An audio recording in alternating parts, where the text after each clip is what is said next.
Video like जरूर कर लीजिए और ऐसे वीडियो लगातार फ्री में पाने के लिए चैनल को तुरंत सब्सक्राइब कर लीजिए और बेल आइकन को जरूर टैप कर लीजिए ताकि आगे भी सारे वीडियो आपको मिलते रहे। यूट्यूब में फॉलो करते हैं तो प्लीज ये वाला फ्री टेलीग्राम चैनल जरूर ज्वाइन कर लीजिएगा। सारे नोटिफिकेशन सारे अपडेट यहीं पे आते हैं, ध्यान रखिए। नमस्कार दोस्तों, एग्जाम प्रिपरेशन के यूट्यूब चैनल पर मैं प्रियंका एक बार फिर से आप सभी का बहुत बहुत स्वागत करती हूँ। और जो बचे हुए दिनों में हम लोग प्रैक्टिस कर रहे हैं या रिवीजन कह लीजिए कर रहे हैं, जो कि यूपी पीसीएस प्रीलिम्स और आरओ एग्जाम के लिए। और आज जो टॉपिक लिया है मैंने वो सविनय अवज्ञा आंदोलन और साथ में गांधी इरविन समझौता है। इससे संबंधित एग्जाम में जो भी महत्वपूर्ण प्रश्न पूछे जाते हैं वो सारे आपके इस वीडियो में कवर हो जाएंगे।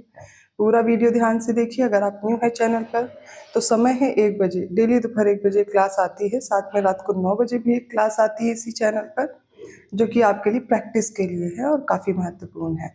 इसके साथ साथ आप पीडीएफ परचेज करना चाहते हैं, कोर्स परचेज करना चाहते हैं या फिर टेस्ट सीरीज या पेड क्विज लेना चाहते हैं, UP PCS prelims, RO exam, Allahabad high court की जो वैकेंसीज है, group C, group D, steno की या अदर स्टेट पीसीएस है, सभी एग्जाम के लिए आपको स्टडी फॉर सिविल सर्विसेज के द्वारा कंप्लीट कोर्स मिल जाएगा। और अभी जो दिया गया समय है आपके लिए, जो दिसंबर में आपके दोनों एग्ज़ाम होने हैं, एग्ज़ाम आप एक बार दे चुके हैं आरओ का और फिर से दोबारा देना है, तो मैं जहाँ तक समझ रही हूँ आपने पहले पढ़ा हुआ है, अभी बस आपको प्रैक्टिस की ज़रूरत है। तो कोशिश कीजिए, अगर आप टेस्ट सीरीज या आप कोशिश कीजिए पेड क्विज वगैरह अगर आप ज्वाइन कर सकते हैं तो ज़्यादा से ज़्यादा प्रैक्टिस कर पाएंगे। जो भी लेटेस्ट ट्रेंड और पैटर्न है, ठीक है, उसको फॉलो करते हुए आप अपने कोर्स को पढ़िए, उसको रिवाइज़ कीजिए। जो चीज़ें आपने पढ़ रखी उसको बार बार रिवाइज़ कीजिए और बचे हुए समय पे ज़्यादा से ज़्यादा प्रैक्टिस कीजिए। अगर आपके पास टेस्ट सीरीज़ है तो आप डेली एक टेस्ट सीरीज़ ज़रूर सॉल्व कीजिए। और मैं बताना चाहूँगी जो SCS का कोर्स है इसमें आपको कंप्लीट क्लासेस मिलेंगी, साथ में आपको टेस्ट सीरीज मतलब डेली आपको प्रैक्टिस भी कराई जाएगी। तो आपको अलग से कोई बुक नहीं पढ़नी, मैगजीन नहीं पढ़नी, कुछ भी फॉलो नहीं करना, सब एक ही जगह मिल जाएगा, ठीक है। तो ये हो गई कोर्स से रिलेटेड जानकारी। अगर कोई इन्फॉर्मेशन चाहिए आप डिस्क्रिप्शन बॉक्स में दिए गए नंबर जो हैं उन पर कॉल या मैसेज करके जानकारी ले सकते हैं। और चलिए आज की क्लास स्टार्ट करते हैं। 6 अप्रैल 1930 को महात्मा गांधी ने मुट्ठी भर नमक बना करके कानून तोड़ा था। नमक कानून को उन्होंने तोड़ा था और औपचारिक रूप से उन्होंने इस आंदोलन की शुरुआत की थी, जिसका नाम दिया सविनय अवज्ञा आंदोलन। इससे पहले 5 अप्रैल 1930 को साबरमती आश्रम से दांडी पहुंचे थे वे और अपनी ऐतिहासिक यात्रा पूरी की थी। 1930 में महात्मा गांधी के नेतृत्व में सविनय अवज्ञा आंदोलन की शुरुआत की गई, जिसका प्रारंभ गांधी जी की जो दांडी मार्च थी उससे हुआ। 12 मार्च 1930 को साबरमती आश्रम से गांधी जी की और आश्रम के 78 सदस्यों ने दांडी अहमदाबाद से 240 मील दूर स्थित भारत के पश्चिमी तट पर स्थित एक गांव के लिए पैदल यात्रा आरंभ की थी। और यहाँ से प्रश्न बनते हैं, इसलिए ये लाइन ध्यान से रखिएगा। 24 दिनों की लंबी यात्रा के बाद उन्होंने 6 अप्रैल 1930 को दांडी को सांकेतिक रूप से नमक कानून भंग किया और इस प्रकार नमक कानून तोड़कर उन्होंने औपचारिक रूप से सविनय अवज्ञा आंदोलन का शुभारंभ किया। इसमें एक नाम आता है कमला देवी चट्टोपाध्याय का। इन्होंने नमक सत्याग्रह आंदोलन में महिलाओं की भागीदारी के लिए गांधी जी को मनाने के लिए जाने वाली ये महिला थी। इन्होंने मनाया था गांधी जी को। और प्रश्न बनता भी यहाँ से, 2 नवंबर 1929 को देश के प्रमुख नेताओं का एक सम्मेलन बुलाया गया और इन नेताओं का जो सम्मेलन हुआ और एक घोषणा पत्र जारी किया गया, जिसे दिल्ली घोषणा पत्र के नाम से जानते हैं। आप देख रहे हैं एक एक लाइन इंपॉर्टेंट है, हर लाइन से स्टेटमेंट बन चुका है, प्रश्न बन चुका है। तो पूरा वीडियो देखिए, 1-2 बार रिपीट करके जरूर लर्न कर लीजिए। गांधी जी ने यंग इंडिया में एक लेख प्रकाशित कर सरकार के समक्ष 11 सूत्री मांगे रखी थी और इन मांगों को स्वीकार करना या अस्वीकार करना, इसके लिए सरकार को 31 जनवरी 1930 तक का समय दिया गया था। तो नमक कानून तोड़ने के अपराध में जवाहरलाल नेहरू, इनको 14 अप्रैल 1930 को गिरफ्तार कर लिया गया। इसके कारण बवाल हो गया। कलकत्ता, मद्रास, कराची, इन सभी नगरों में उग्र प्रदर्शन हुए। 4 मई 1930 को गांधी जी को भी गिरफ्तार कर लिया गया। डेट याद रखिएगा, जवाहरलाल नेहरू को 14 अप्रैल 1930 को, गांधी जी को 4 मई 1930 को गिरफ्तार किया, जब उन्होंने ऐलान किया कि धरसना नामक जो कारखाना है वहाँ पर वे अपने साथियों के साथ धावा बोलेंगे और अपना नमक कानून तोड़ने का अभियान जारी रखेंगे। अब देखिए सविनय अवज्ञा आंदोलन फिर भी कैसे चलता रहा, मतलब कि गांधी जी, जवाहरलाल नेहरू, बड़े बड़े नेता गिरफ्तार हो गए उसके बावजूद भी। तो देखिए इसमें अब देखेंगे सी राजगोपालाचारी, इन्हें भी वैसे पुलिस द्वारा गिरफ्तार किया जाता है, लेकिन इन्होंने समर्थन कहाँ से किया? तो सी राजगोपालाचारी ने इस आंदोलन का समर्थन किया तिरुचिरापल्ली से वेदारण्यम तक और नमक सत्याग्रहियों की यात्रा का नेतृत्व किया। इनको 30 अप्रैल 1930 को पुलिस द्वारा गिरफ्तार किया गया।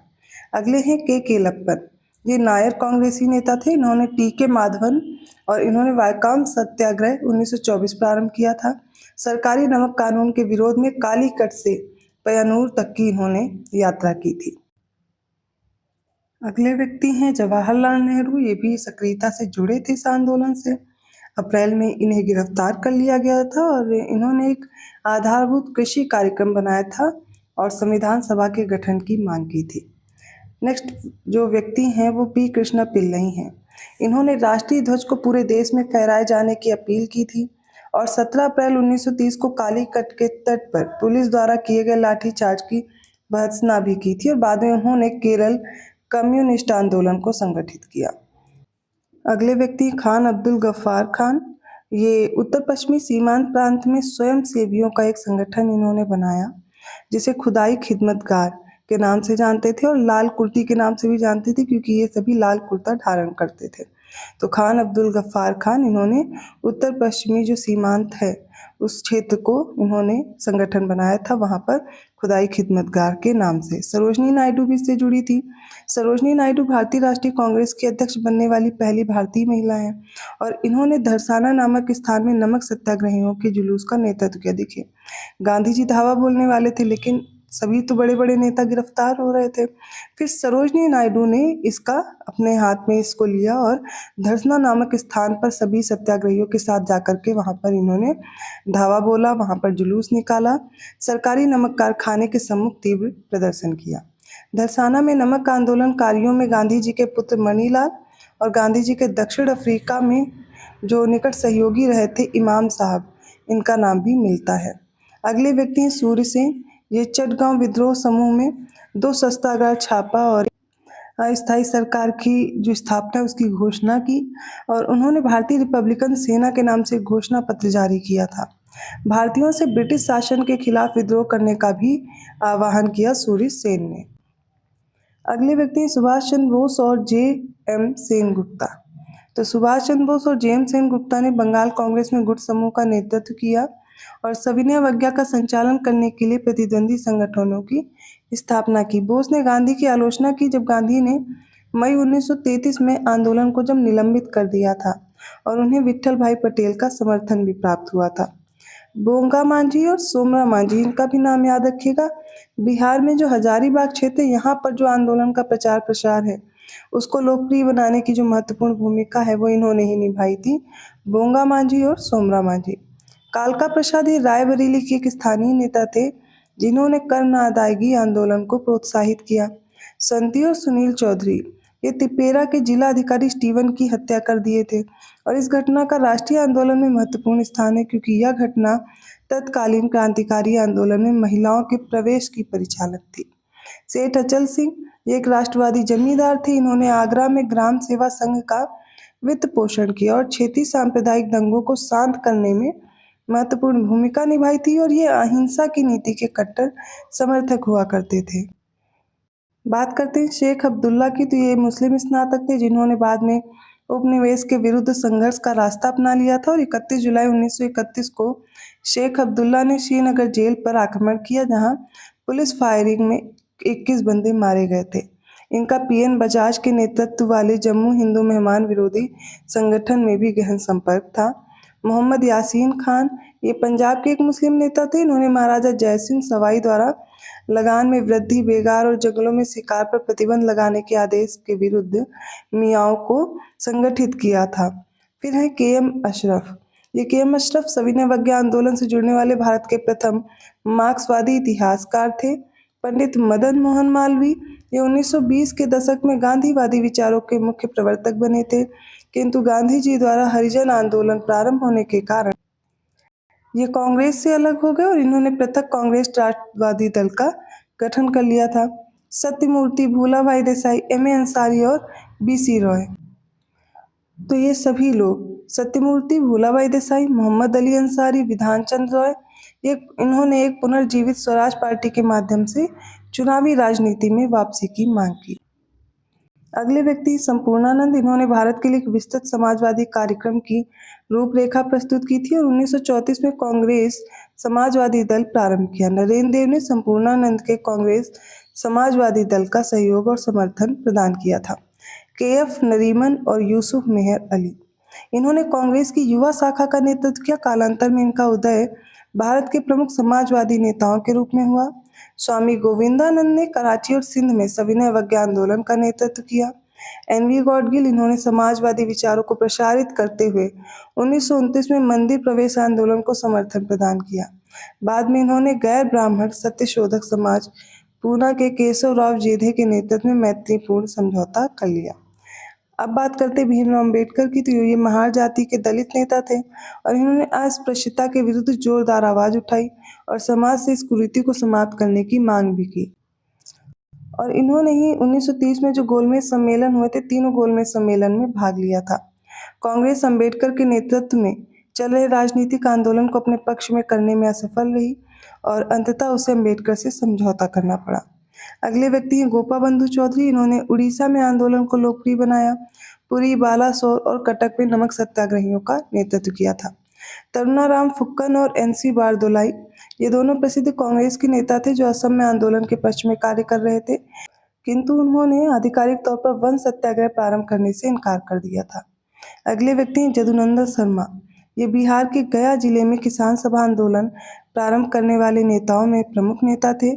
दुग्गीराला बालाराम कृष्णैया, ये 1931 में आंध्र के तटीय क्षेत्रों में, विशेषकर जो कृष्णा जिला है, यहाँ पर लगान विरोधी आंदोलन प्रारंभ कर रहे थे और इन्होंने तेलुगु भाषा में गांधी गीता नामक पुस्तक लिखी, जिसने इस क्षेत्र के लोगों में राष्ट्रवादी भावनाएं जागृत करने में महत्वपूर्ण भूमिका निभाई। NV रामनायडू और NC रंगा। इन्होंने वर्ष 1931 में वेंकटगिरी राज्य, जो कि नेल्लोर में, वन सत्याग्रह आंदोलन चलाया था। AK गोपालन की बात करें तो एक स्कूल शिक्षक थे जिनकी गणना केरल के गुरुवायूर में लोकप्रिय कार्यकर्ताओं में की जाती थी। कालांतर में केरल के सबसे प्रमुख और लोकप्रिय साम्यवादी कृषक नेता बन गए थे। अगले व्यक्ति हैं मन्नू गोंड और चित्तू कोइकू। इन्होंने मध्य प्रांत के बैतूल नामक स्थान में वन सत्याग्रह प्रारंभ किया था। मौलाना भसानी ये सिराजगंज में विशाल प्रजा सम्मेलन आयोजित कर रहे थे तथा जमींदारी उन्मूलन और ऋणों में छूट की मांग की थी इन्होंने। अगले व्यक्ति MN रॉय बहुत इंपॉर्टेंट हैं। इनके अनुयायियों ने समाजवादी विचारों को लोकप्रिय बनाने की दिशा में महत्वपूर्ण कार्य किया। अवध में कर अदायगी के विरुद्ध आंदोलन प्रारंभ किया। तो ये सभी व्यक्तित्व बहुत इंपॉर्टेंट हो जाते हैं पढ़ने के लिए, इनसे प्रश्न बनते हैं। और जो अभी हमने पढ़ा कि नमक सत्याग्रह शुरू होता है और इसके बाद गांधी जी सविनय अवज्ञा आंदोलन शुरू कर देते हैं नमक कानून तोड़ करके, ठीक है।